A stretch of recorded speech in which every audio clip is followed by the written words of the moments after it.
இறைவனையே காயம் செய்த பக்தனை பற்றி உங்களுக்கு தெரியுமா? புகழ்பெற்ற வைணவ துறவி ராமானுஜரின் பிரதான சீடர்களில் ஒருவர் அனந்தாழ்வான். திருமலையில் மலர் தோட்டம் அமைக்க ஏரி தோண்டி கைங்கரியம் செய்தார். அப்போது அவரின் மனைவி நிறைமாத கர்ப்பிணியாக இருந்தும் கூட அனந்தாழ்வானோடு ஏரி வெட்டும் கைங்கரியத்தில் மண்ணை கூடையில் எடுத்துச் சென்று வேறிடத்தில் கொட்டும் பணியைச் செய்து வந்தார். அப்போது திருமால் தானே ஒரு சிறுவனாக அவருக்கு உதவ வந்தார்.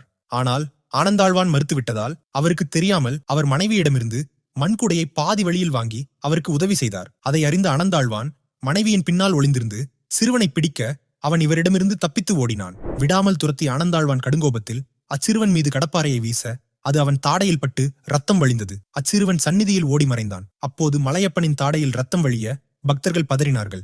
சிறுவனின் வடிவத்தில் தனது மனைவிக்கு உதவியவர் இறைவன் என்பதை அவர் உடனடியாக உணர்ந்து தனது செயலுக்கு வருந்தினார். உடனே அனந்தாழ்வான் தன் கையினால் பகவானின் தாடையில் பச்சை கற்பூரத்தை மருந்தாக இட்டார். இந்த நிகழ்வின் நினைவாக இன்றும் திருமலை கோபுரவாசலில்